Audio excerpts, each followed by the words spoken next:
आज एक मेन काम है जो कि बहुत जरूरी है। तो फर्स्ट टर्म की टोटल में जो फीस पड़ी है ना, जो भी हमने अभी पे करी है, वो है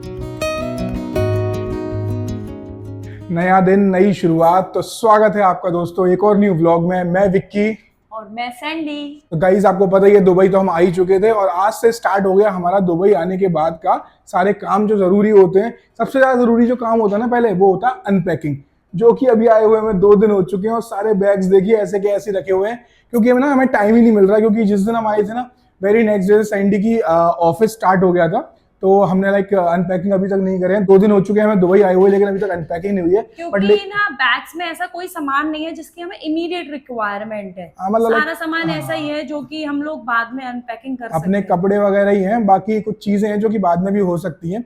तो अभी हमने इसको साइड में रखा हुआ है। लेकिन आज एक मेन काम है जो कि बहुत जरूरी है, क्योंकि साहिब भैया के स्कूल्स दोबारा से स्टार्ट हो गए हैं। तो अभी हमें जाना है पहले उसके स्कूल, क्योंकि ट्रांसपोर्टेशन और बाकी सब चीजें भी पता करनी है। फिजिकल मीटिंग है। हाँ, फिजिकल मीटिंग भी पता करना एग्जैक्टली कि क्या क्या चीज, क्योंकि यहाँ पे ना बहुत सारे ऐसा है कि आप ये नहीं ला सकते, वो नहीं ला सकते, बहुत सी चीजें हैं। वैसे ऑनलाइन हमारी ऑलरेडी मीटिंग्स हो चुकी हैं 2-3, बट फिर भी एक बार जाके फिजिकल मिलना। और हमें इसकी यूनिफॉर्म कलेक्ट करनी है, इसका बुक्स कलेक्ट करने हैं, तो उस सब के लिए हम लोग आज ही कर लेंगे। हाँ, क्योंकि आज सैटरडे, आज 24th ऑफ अगस्त है और 26 से आई थिंक 28 से इसके स्कूल ओपन हो रहे हैं। कल जाके इसकी बुक्स के कवर लाने पड़ेंगे, कि स्कूल बुक्स भेजने से पहले हमें सारे लेबल कवर सब कुछ करना एक दिन शॉपिंग का भी जाएगा, तो हाँ। आपको शॉपिंग वॉपिंग का व्लॉग्स भी देखने को मिलेंगे। अभी चलिए फटाफट से स्कूल चलते हैं, ये सारे काम निपटा देते हैं। उसके बाद अगर टाइम मिला तो अनपैकिंग भी करेंगे।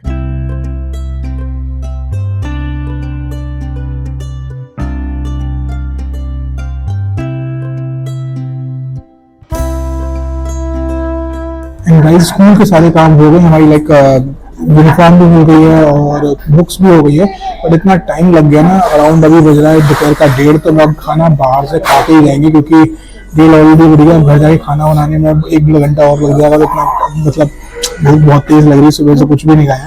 तो फटाफट से खाना खाते हैं, उसके बाद निकलते हैं। और बाकी आपको बताता हूँ कितनी फीस गई है टोटल, क्योंकि अच्छी खासी फीस गई है। जैसे मैंने आपको ऑलरेडी बताया ही है कि दुबई में मेडिकल और जो एजुकेशन है वो बहुत महंगी है। तो एक बार घर पहुंचते हैं, फिर मैं आपको पूरा बताता हूँ कि कितनी टोटल फीस गई है। एंड गाइस, संध्या ने मंगाया था अपने लिए डोसा, तो उसका डोसा आ चुका है। पता नहीं इसको डोसा और ये साउथ इंडियन चीजें कितनी पसंद है। रेस्टोरेंट में भी साउथ इंडियन डोसा और यही सब चीजें मंगाती है। बाकी साथ में साहिब भैया ने मंगाई थी अपने लिए वेज नूडल्स, और मेरी आई है ये वेज थाली।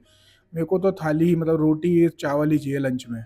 एंड गाइस, ये है स्लिप जो हमें पूरा उन्होंने भेजा है कि क्या क्या चीज़ें हैं। तो इसमें है एनुअल फीस है, ट्यूशन फीस है। जो फर्स्ट टर्म की टोटल में जो फीस पड़ी है ना, जो भी हमने अभी पे करी है, वो है 8,865 दिरम्स, जो कि होते हैं ऑलमोस्ट 2,02,122 रुपये, जो कि ये सिर्फ 4 महीने की है।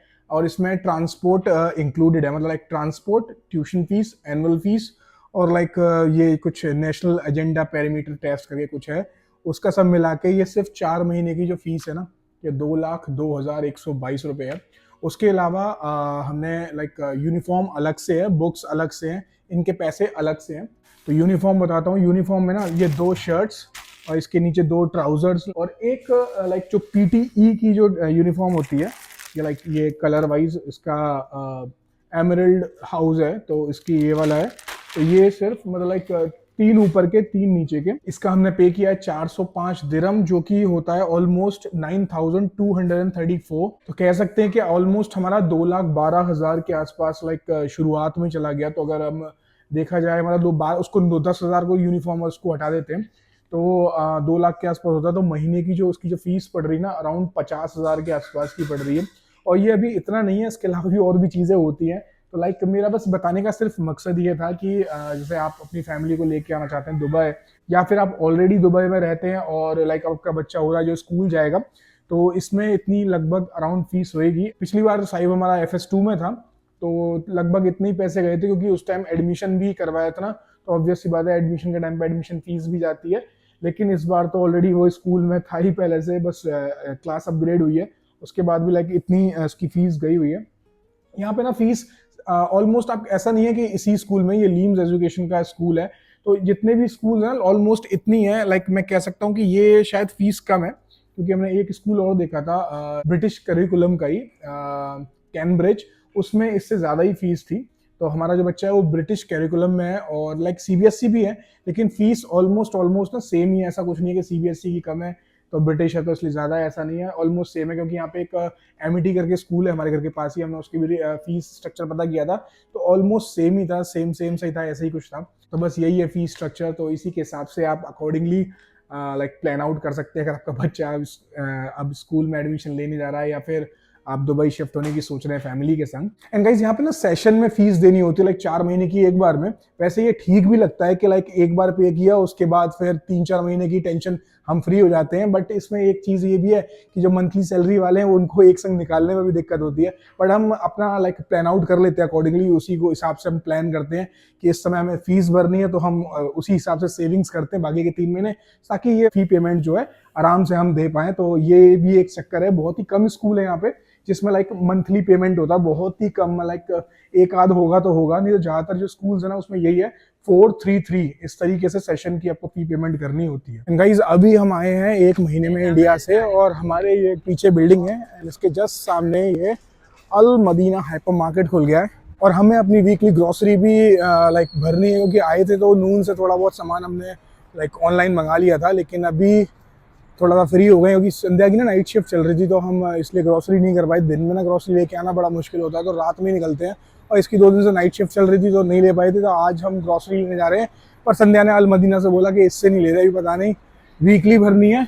एक्चुअली ना तलाल में हमारा वो है कार्ड है, हाँ कार्ड भी है उसमें तो ना। अब वीकली अब हम कम से कम 300-400 दिरहम की ग्रोसरी लेंगे तो कार्ड में अपडेट होता है तो उसके हमें पॉइंट्स मिलते हैं, पॉइंट्स मिलते हैं, फिर इससे हम शॉपिंग भी कर सकते हैं। हाँ। इसलिए तो बस यही है, बाकी अभी तलाल आ गई, तलाल भी ज़्यादा दूर नहीं, तलाल भी पास में ही है, बस घर से थोड़ा सा पास में ये तलाल है, यहीं से शॉपिंग करते हैं। तो गाइस सबसे पहले संध्या आ चुकी है सब्जी वाले सेक्शन में, तो यहाँ पे अपने सब्जियों का स्टॉक पूरा कर रही है। गाइस ये ना पाकिस्तान के आलू होते हैं और ये ना इतने मीठे होते हैं ना, यहाँ के आलू बहुत बेकार है ना सैंडी, तो यहाँ पे इंडिया वाले आलू मिलते भी नहीं है, इंडिया से आलू ये लोग बहुत कम लेते हैं, बाहर का ही ये पाकिस्तान का आलू है, बड़ा मीठा मीठा सा होता है कि वैरायटी ऑफ वेजिटेबल्स बहुत ज़्यादा मिलती है यहाँ पे। एंड मैं भी अब टोफू स्टार्ट करने वाला हूँ, क्योंकि पनीर में अभी 22% फैट होता है, तो मैं पनीर को रिप्लेस करके अब टोफू स्टार्ट करने वाला हूँ। गाइस पिछले 1 महीने में ना सैंडी ने साउथ इंडियन बस एक ही दिन खाया था वहाँ डोसा, तो आते आते फैल गई। एक तो हमने पैकेट ऑलरेडी ख़त्म भी कर दिया है और आज भी एक और ले लिया है इन्होंने, क्योंकि बेटा ये वाला इडली है बेटा, वो डोसा नहीं है, वो मतलब एग नहीं है, वो इडली है। क्योंकि इनको ना साउथ इंडियन इतना पसंद है कि पूछो मत। हमारे यहाँ पे हफ्ते में ना 3 दिन इडली डोसा ये सब बनता ही बनता है। गाइस यहाँ पे मिल्क की भी काफ़ी सारी ब्रांड्स हैं, लेकिन साहिब भैया को मरमम ही पसंद आता तो हमने ये उठा लिया है। साथ में आजकल इस वाले तलाल में ना ये खुले हुए सारी चीज़ें मिल जाती हैं, और हमारे यहाँ पे अभी राजमा भी ख़त्म हो गया था तो हमने यहाँ से राजमा भी ले लिया है। गाइस यहाँ पे ना देखिए आशीर्वाद से लेके हर अपनी इंडियन ब्रांड की अमूल भी मिल जाता है। सैंडी तुम कौन सा ले रही हो? हम लोग तो ब्रिटानिया ही लेते हैं। ब्रिटानिया ही लेते हैं। सही है। वैसे यहाँ पे अमूल और लाइक अब तो इंडिया में भी डालडा थोड़ा सा ना कम दिखाई देता है, लेकिन यहाँ पर भी डालडा है, तो सारी वैरायटी अपने इंडिया की मिल जाती है यहाँ पे। सस्ती वाली वो नहीं होती गाइस जो वेजिटेबल ऑयल होते हैं, लेकिन उनको ये वेजिटेबल ऑयल होते हैं, लेकिन चल रहा है अभी 6 दिरहम, ये देसी घी बोल के बेचते हैं, इस पर लिखा होता है यहाँ पे वेजिटेबल ऑयल, ये मिल जाते हैं 6 दिरहम के आसपास के। इस घर पहुँच चुके हैं और अभी मुझे याद आया कि हमने जो हेयर की थेरेपी की थी ना उसको ऑलमोस्ट 20 डेज हो गए सैंडी। वो यार वो लेके आई तुम सामान सारा, वो जो तुमने बालों के लिए किसी बैग में रखा है, मुझे नहीं पता कौन से बैग। ढूंढ मैं लूंगा, कर देगी ना? हम कर लो, पर मैं बैग सारे पैक करना जैसे खोलो। मैं चलो मैं कर दूंगा। तो गाइस वो करते हैं, क्योंकि वो ना हफ्ते में 1 सेकंड लाइट जला लूँ जरा पहले। लाइक महीने में इसने बोला था 2 बार करते ना तो फ़र्क पड़ेगा, क्योंकि मेरे ना बाल झड़ने ना थोड़े से कम हुए, मतलब एकदम तो ये तो नहीं कह सकता कि बिल्कुल ही एकदम चमत्कार सा हो गया, लेकिन काफ़ी फ़र्क पड़ा है। तो आज 20 डेज हो गए ऑलमोस्ट उसे लगाए हुए, तो अभी मैं ढूंढता हूँ बैग में। बाकी अपने वीडियो हमारी शायद पहले देखी होगी, हमने वो पूरा बनाया था उसका। आदिवासी ऑयल से भी लाइक इससे फ़र्क पड़ता है ना, तो इससे भी ना काफ़ी अच्छा फ़र्क पड़ता है। संध्या के अपने बाल देखी हैं काफ़ी लंबे, वो तो यहाँ आके थोड़े से ना लाइक झड़ते हैं। यहाँ पे ना दुबई का पानी पता नहीं कैसा है कि बाल झड़ने लगते हैं। बाकी अभी मैं उसको बैग में ढूंढता हूँ और तैयार करता हूँ। ये वीडियो अच्छी लगी हो तो लाइक एंड कमेंट जरूर कीजिएगा। बाकी चैनल को सब्सक्राइब करना बिल्कुल मत भूलिएगा। मिलते हैं नेक्स्ट व्लॉग में। Thanks for watching, bye bye.